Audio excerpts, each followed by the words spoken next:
प्रवासी राजस्थानी दिवस भी 10 दिसंबर को आयोजित सरकार करने जा रही है। क्या सरकार की उपलब्धियां रही हैं? मेरे साथ डिप्टी सीएम प्रेमचंद बैरवा हैं, उनसे बात करते हैं।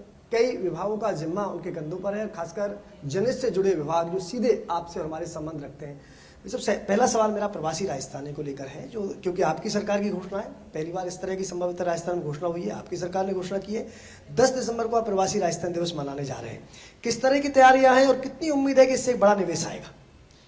प्रवासी राजस्थान दिवस की सभी को मैं बहुत बहुत बधाई देना चाहूँगा।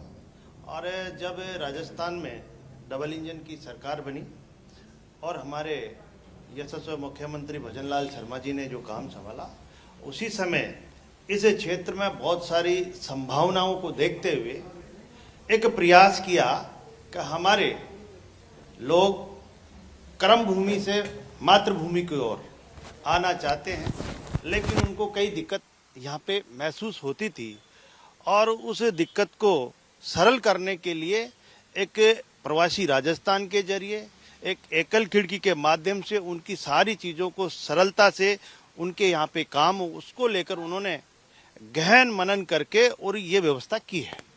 इसलिए अब लोगों का रुझान, जो हमारे प्रवासी राजस्थानी जो बाहर रहते हैं, उनका रुझान इस राजस्थान की ओर बढ़ रहा है, अपनी मातृभूमि की ओर बढ़ रहा है और यहाँ पे इन्वेस्ट अपार संभावनाओं को देखते हुए वो कर रहे हैं। हमारे यशस्वी मुख्यमंत्री जी ने राइजिंग राजस्थान जो गई बार उन्होंने 1 साल पहले किया था और उसका परिणाम हुआ कि हमारे 35 लाख करोड़ से अधिक के एमओयू हुए और उन एमओयू को आज 7 से 8 लाख रुपए धरातल पे हो आगे उतर गए। इसलिए यशस्वी मुख्यमंत्री जी की यही सोच है कि जितने भी एमओयू हो वो धरातल पे आए और उन एमओयू करने वालों को कोई किसी प्रकार की दिक्कत नहीं हो। यहाँ पे उनका सरलीकरण हर चीज़ में करने के लिए उन्होंने प्रयास किया है और अब लोगों का रुझान बढ़ा है। माननीय मुख्यमंत्री जी कई राज्यों में भी उन्होंने दौरा किया, कई देशों में भी दौरा किया और हमारे जितने भी प्रवासी राजस्थानी है उनसे संपर्क किया और उनके मान सम्मान के लिए यहाँ पर ये आयोजन रखा है ताकि उनका एक अपनत्व बढ़े, उनकी मातृभूमि के प्रति अपनत्व बढ़े।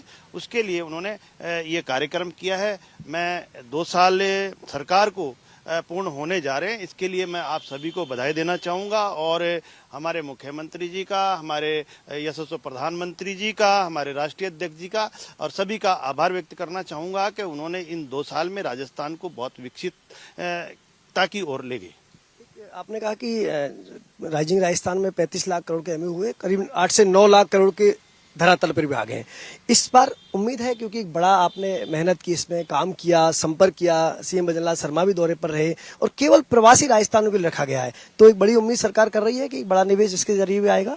देखिए, इस हमारे प्रवासी राजस्थानी राजस्थान की ओर उनका बहुत बड़ा रुझान है और राजस्थान एक ऐसी धरती है, ऐसी यहाँ पे प्राकृतिक पर्यावरण या पर्यटन की दृष्टि से या माइनिंग की दृष्टि से या सोलर की दृष्टि से बहुत एक उपयुक्त स्थान है।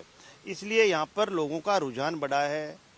होटल टूरिज्म, हमारे जो हमारे आयुर्वेद से संबंधित जितने भी काम उनके लिए भी बहुत एमओयूज हमारे पे हुए हैं। तो निश्चित रूप से मैं मानता हूं कि ये बहुत अच्छा प्रयास है और इस प्रयास से इस राजस्थान को जो विजन है हमारे यशस्वी प्रधानमंत्री नरेंद्र मोदी जी का विकसित भारत का, वो ही उसी को आगे संकल्पित करते हुए हमारे यशस्वी मुख्यमंत्री जी ने विकसित राजस्थान का एक संकल्प लिया है और वो संकल्प इन के माध्यम से हमारे को बहुत बड़ी सफलता मिलेगी। 2 साल के अगर मैं उपलब्धियों की बात करूं, क्योंकि 2 साल आपके कार्यकाल की बात करूं, खासकर मैं आपके ट्रांसपोर्ट डिपार्टमेंट की बात कर लूं, क्या मानते हैं, क्या उपलब्धियां